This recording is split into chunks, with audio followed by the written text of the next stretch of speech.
सत्यन भाई नमस्कार और बहुत बहुत स्वागत है आपका। नमस्कार साहिल भाई, बहुत बहुत शुक्रिया। और आप कैसे हो? मैं ठीक हूँ, आप कैसे हैं?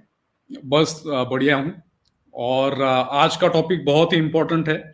और ये जो आपने बताया कि आज के दिन उनकी निर्मम हत्या हुई थी, उसे मैं थोड़ा सा करेक्ट करता हूँ। वो 27 दिसंबर को हुई थी, मतलब कल के दिन हुई थी। लेकिन कोई हाँ, नहीं। तो तो आप वो सारे रेफरेंसेस, क्योंकि मुझे जो मैसेजेस आए थे जी, उसमें आज का डेट लिखा हुआ था, तो जितने रेफरेंसेस है वो आप बताइएगा ताकि लोगों को भी जो है ना वो उनके नॉलेज में भी इजाफा हो जाए और बिल्कुल एग्जैक्ट डेट उनको भी पता चले, बिल्कुल। है ना। लेकिन तो हाँ उससे उससे पहले सत्यन भाई सिर्फ 1 मिनट का हाँ हाँ, मौका देना। हमारे साथ आज हमारे और एक अजीज साथी करना भाई भी जुड़े हैं। करना भाई ने मुझे मैसेज किया, बोले आज के टॉपिक पे मैं भी आपके साथ रहना चाहता हूं। मैंने कहा वेलकम जी, आप आए, ये हमारे लिए सौभाग्य की बात है। तो हमारे साथ करना भाई भी जुड़ चुके हैं। करना भाई आपका बहुत बहुत स्वागत है, इस्तकबाल है, नमस्कार, प्रणाम आपको भी।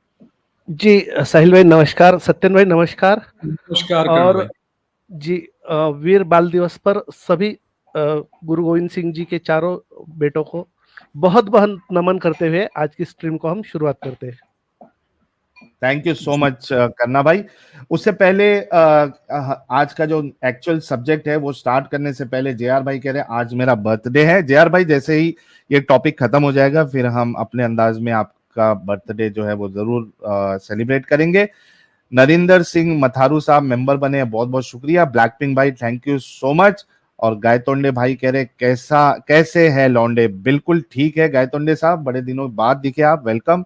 अमित शर्मा कह रहे बिंदास आ रही आवाज, thank you so much confirm करने के लिए अमित भाई। और रीबर्थ कह रहे जल्दी अटेंडेंस मार्क करता हूं। बिल्कुल सर, एकदम शुरू में ही आपने अटेंडेंस लगवा दिया। और एक सुपर चैट जो है वो हमारे स्ट्रीम यार्ड फट जाएगा यार में भेजा है। मैंने अमित साहब को वो स्क्रीनशॉट भेज दिया है, तो अमित साहब वो भी एक बार दिखा देना ताकि इसके बाद हम सीधा स्टार्ट करें आज का टॉपिक, क्योंकि बहुत ही संजीदा मामला है। शौकीन काफिर भाई ने आते ही एक बड़ी सी लाल मिर्ची दी है। कह रहे हैं I used to think that Aurangzeb was a bad ruler, but in fact he was a true Muslim following Quran. He simply followed Quran as written, did all what it tells to do against Kafirs. Since centuries and till date, this satanic ideology has created problems for humanity. बिल्कुल आपने सही फरमाया है शौकीन काफिर भाई। और इसी वजह से तो हम आए हैं ताकि लोगों के इल्म में इजाफा करें, उनके अक्लों को सोचने वाला बना दे, उनको भी पता चले कि भाई क्या क्या हुआ है पास्ट में, हिस्ट्री में। तो वो किसी चीज का इनकार नहीं करे, क्योंकि जो भी चीज बताई जाएगी वो सारी चीजें हवालों के साथ बताई जाएगी। यार स्ट्रीम यार्ड फट गया है, कह रहे हैं नींबू मिर्ची। May the stream be an eye opener for Khalistani Sikh brothers. They are भटके हुए in true sense, watch think and wake up. Bharat is our one true home, यही पारी करनी है Ek Onkar. Thank you so much. Stream यार्ड फट जाएगा भाई। तो सत्यन भाई, the mic goes to you. हम चाहते हैं कि हमेशा की तरह आप स्क्रीन पर हवाले रख कर सारी चीजें बताएं, जी प्लीज गो। और जी जहां साहिल जहां करना भाई को भी कुछ ऐड करना होगा, करना भाई आप ऐड कर सकते हैं। मैं तो समझने के लिए बैठा हूं क्या था पूरा मामला, क्योंकि इस बारे में ज्यादा इल्म मुझे नहीं है। आज आप लोगों के जरिए से काफी इल्म मुझे भी मिलेगा। बिल्कुल बिल्कुल साहिल बिल्कुल। भाई। तो साहिल भाई, जो गुरु गोविंद सिंह के बेटों का जो टॉपिक है, जोरावर सिंह और फतेह सिंह का, उसमें जाने से पहले हमें ये समझना बहुत जरूरी है कि औरंगजेब कौन था, क्योंकि ये जो सारी घटनाएं हुई हैं वो औरंगजेब के राज्यकाल में हुई है। इसलिए पहले औरंगजेब कौन था, उसकी आइडियोलॉजी क्या थी, और जैसे कुछ लोग अभी उसको सेक्युलर पेंट करने की कोशिश करते करते हैं आजकल, वो सच में वैसा था क्या? इसके लिए औरंगजेब को अच्छी तरह से जानना हमारे लिए बहुत जरूरी है। तो हमारा पहला सेक्शन थोड़ा बहुत औरंगजेब के बारे में होगा, और फिर हम जाएंगे सिख हिस्ट्री के तरफ। तो पहले देखते हैं औरंगजेब कैसा था और उसकी रिलीजियस पॉलिसीज कैसी थी। तो मैं अपना स्क्रीन शेयर करता हूँ। जी सत्येन भाई, आप है ना जब चीजें बताएंगे ना तो कोशिश करिएगा टाइमलाइन भी बताने, ताकि लोगों को वो एक मतलब back of the mind they can relate कि भाई ये कभी चल रही थी ये सारी चीजें। बिल्कुल बिल्कुल, वो सब डेट के साथ ही रहेगा। ठीक है।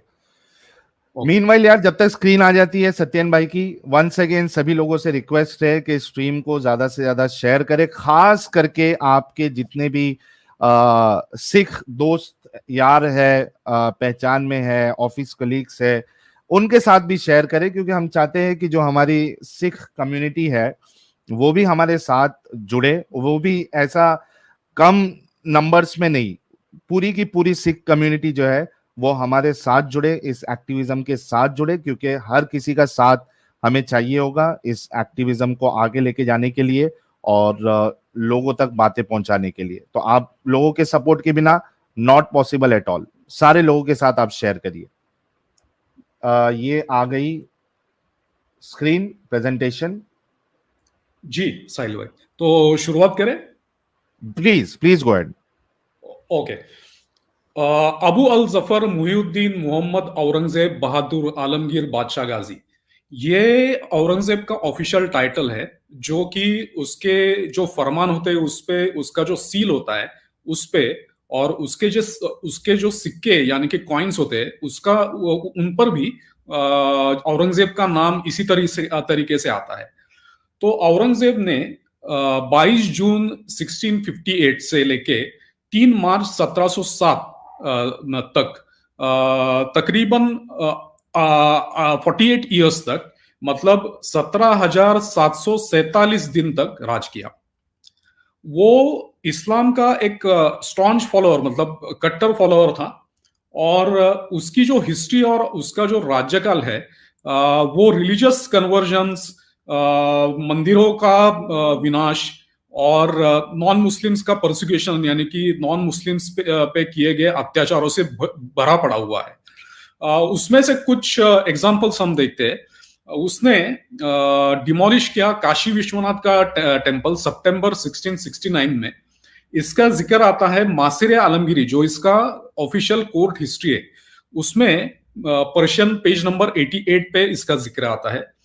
उसके बाद ही ऑल्सो डिमोलिश्ड बिंदु माधव टेम्पल इन काशी। काशी में जो बिंदु माधव टेम्पल था वो उसने डिमोलिश किया, और उसकी जगह पे एक मस्जिद खड़ी कर दी, वो आज भी मौजूद है। उसका रेफरेंस है मुगल अखबार। ये अखबार क्या होता है मैं बताऊंगा। तो मुगल अखबार डेटेड 13 सितंबर 1682 के अंदर इसका जिक्र है। फिर केशव राय का फेमस टेम्पल है, अभी जो कृष्ण जन्मभूमि का विवाद चल रहा है, जो मस्जिद है वहां पे पहले केशव राय का टेम्पल हुआ करता था। तो औरंगजेब ने जनवरी 1670 में उसको डिमोलिश किया और उसकी जगह पे एक मस्जिद बना दी, जो आज भी खड़ी है। इसका जिक्र आता है मासिर आलमगिरी, जो उसका ऑफिशियल हिस्ट्री है, उसमें पर्शियन पेज नंबर 95-96 में। फिर अच्छा सत्यम भाई, हाँ, बीच में अगर मैं सवाल करूं तो प्रॉब्लम तो नहीं? नहीं कोई प्रॉब्लम, कोई प्रॉब्लम ये नहीं। तो आप हवाले दे रहे हैं, ये इन्हीं के लोगों ने किताबें लिखी है ना, अभी आपने जो 2-3 नाम बताए? हाँ, मासिर आलमगिरी जो है वो औरंगजेब का ऑफिशियल दरबारी हिस्ट्री है, कोर्ट हिस्ट्री। अच्छा, मतलब कोई भी हवाला जो है वो मतलब एकदम पक्का टक्का हवाला, ऐसा नहीं है कि किसी ने इल्जाम लगाया है? पक्का पक्का, नहीं। और उनके जो रोज का दरबार का कामकाज होता था उसमें लिखा हुआ है ये सब। डन। तो जितने मोमिन हजरात है, अगर आप लोगों को थोड़ा भी शक हो कि जो चीज बताई जा रही है उसमें हेरा फेरी है, तो जो रेफरेंसेस बताए जा रहे हैं आप लोग उसमें जाके चेक कर सकते हैं कि आपके जो प्यारे औरंगजेब साहब है, जिनको आप सेक्युलर कह लेते हो या औलिया वली अल्लाह कह लेते हो, तो उनकी क्या करतूतें थी वो आप खुद यहाँ पे देख सकते हैं। जी प्लीज गो अहेड सत्यन भाई। एक बात जोड़ू साहिल भाई? Yes yes please go ahead, जब भी आपको करना भाई ऐड करना है सत्यन भाई की बात पे आप ऐड कर सकते हैं। हाँ, देखिए आज के डेट में अगर हम कोर्ट में जाते हैं तो कोर्ट में जो जज कहता है, जो वादी कहता है, प्रतिवादी कहता है, उसकी हर बात लिखी जाती है, बराबर है।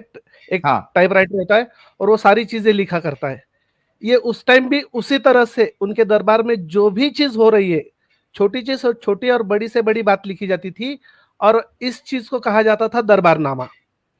और मासिर आलमगीर जो सत्यन भाई कह रहे, ये मासिर आलमगीर औरंगजेब के ऑर्डर पर लिखी गई किताब थी। ओ, ये औरंगजेब ने खुद ने दरबारनामा का ऑर्डर आपने बहुत जबरदस्त तरीके से डिस्क्राइब किया है, जितने लोगों को नहीं मालूम था समझ में आ जाएगा। मतलब सारी चीजें, डॉक्यूमेंटेशन का सिस्टम उनके पास था। जी जी, सत्यन भाई आप कंटिन्यू कीजिए। जी, फिर महाराष्ट्र में जो पंढरपुर का फेमस विठ्ठल मंदिर है, उसे भी औरंगजेब ने तोड़ा।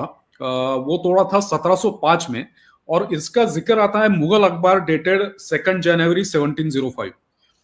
फिर उसने जो ग्रूसम किलिंग्स की, मतलब निर्मम तरह से हत्याएं की, उसमें शामिल है गुरु तेग बहादुर, गोकुल जाट, छत्रपति संभाजी महाराज जो शिवाजी महाराज के सुपुत्र थे। इन सारों की निर्मम तरीके से हत्या की, वो भी हम देखने वाले हैं डिटेल्स में। और फिर गुरु गोविंद सिंह के जो 2 बेटे थे, उनका एज था 8 और 5। उसको, उनका नाम था जोरावर सिंह और फतेह सिंह। उन्हें वजीर खान नाम का औरंगजेब का सरहिंद का गवर्नर था, उसने मार डाला था। वो भी हम देखने वाले हैं। 5 और 8 साल कह रहे हैं आप? हाँ, 5 और 8 साल के थे। 5 और 8 साल के बच्चों को मारा? जी, ठीक है, आगे देखेंगे। सुनते जाओ मोमिन हजरात, सुनते जाओ। जो औरंगजेब को हजरत औरंगजेब या बहुत अच्छा समझते हैं, जरा सुनते जाओ। जी। अभी हम देखेंगे कि औरंगजेब के हिस्ट्री के सोर्सेस कौन से हैं, मतलब औरंगजेब की हिस्ट्री हमें कौन से सोर्सेस से पता चलती है। ये सब पर्शियन यानी कि फारसी भाषा में है।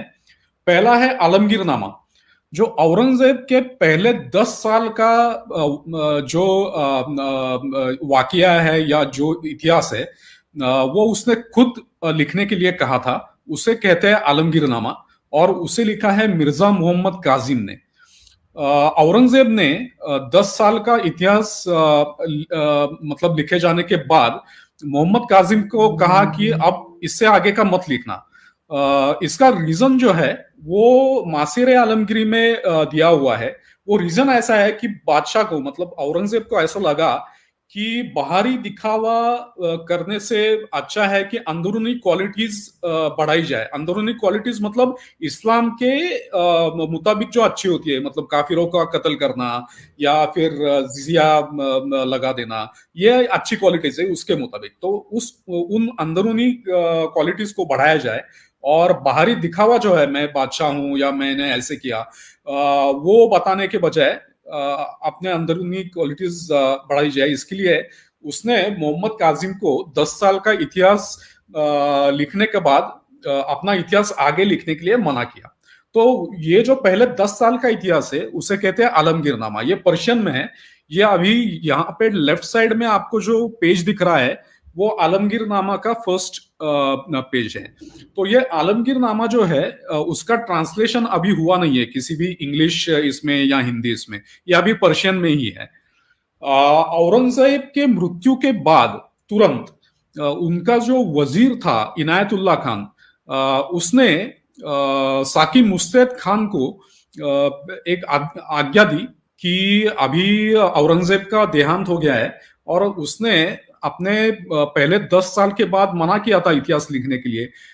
लेकिन अब तुम जो कोर्ट में डॉक्यूमेंट्स अवेलेबल है तुमको, उसको रेफर करके और आलमगीरनामा रेफर करके जो पूरा आलमगीर का राज्यकाल का इतिहास है वो लिखो। तो वो पूरा जो राज्यकाल का इतिहास है जो औरंगजेब के मौत के बाद तुरंत लिखा गया, उसे कहते हैं मासिर आलमगीरी। मासिर आलमगीरी, मासिर मतलब मेमोरेबल इवेंट्स ऑफ आलमगीर या memorable events of Aurangzeb, that is called Maasir Alamgiri. ठीक है। उसके बाद उसके सर्विस में जो लोग थे उन्होंने भी औरंगजेब का इतिहास लिखा है। उसमें आता है फुतुहात आलमगीरी, मतलब विक्टरीज ऑफ औरंगजेब। ये लिखा था ईश्वरदास नागर ने। ईश्वरदास नागर औरंगजेब के सर्विस में था, उसी के काल में था, उसने औरंगजेब के राज्यकाल को करीब से देखा है, तो उसका किताब है फुतुहात आलमगीरी।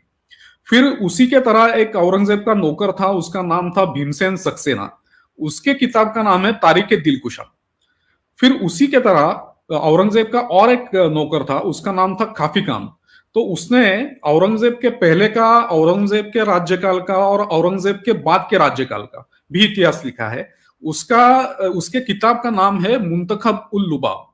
अभी ये जो मासिर आलमगीरी, फुतुहात आलमगीरी, तारीख दिलकुशा, मुंतखब उल लुबाब, इन किताबों का हिंदी और इंग्लिश में ट्रांसलेशन हो चुका है। मासिर आलमगीरी का ट्रांसलेशन जदुनाथ सरकार ने इंग्लिश में किया है और हिंदी में उसका ट्रांसलेशन का नाम है औरंगजेब नामा। और मुंतखब उल लुबाब का इंग्लिश ट्रांसलेशन पार्टली अवेलेबल है, कुछ पार्ट का अवेलेबल है, वो किया है एलियट और डॉसन ने। और एक मोहतरमा है जिनका नाम है अनीस जहां सैयद, उन्होंने भी औरंगजेब इन मुंतखब उल लुबाब नाम से इसके कुछ पार्ट का अनुवाद किया है अंग्रेजी में। फिर फुतुहात आलमगीरी और तारीख दिलकुशा, इन दोनों किताबों का भी अंग्रेजी में पूरा अनुवाद हो चुका है। फिर उसके बाद आता है अहकाम आलमगीरी, मतलब औरंगजेब के हुक्म। ये एक किताब है, इस नाम के दो किताब है, एक का ऑथर है इनायतुल्लाह खान जो औरंगजेब का वजीर था, और एक है हमीदुद्दीन खान जो भी औरंगजेब के सर्विस में था। तो ये दोनों शख्सों के किताब का नाम है अहकाम आलमगीरी। उसमें औरंगजेब के जो हुक्म है या जो उसने अपने कार्यकाल में किया उसके डिटेल्स है। इसका भी अंग्रेजी अनुवाद हो चुका है, जदुनाथ सरकार ने ही किया है। उस किताब का नाम है अनेक्डोट्स ऑफ औरंगजेब। फिर औरंगजेब के जो लेटर्स है उसका कलेक्शन है कुछ, उसमें है आदाब आलमगीरी, रुकात आलमगीरी और कलिमात तैयबात। ये सब पर्शियन में लिखे हुए लेटर्स है। आदाब आलमगीरी का इंग्लिश ट्रांसलेशन अवेलेबल है, एक ऑस्ट्रेलियन शख्स ने किया है। रुकात आलमगीरी का भी ये अवेलेबल है ट्रांसलेशन इंग्लिश, उसको बिली मोहिया नाम के शख्स ने किया है।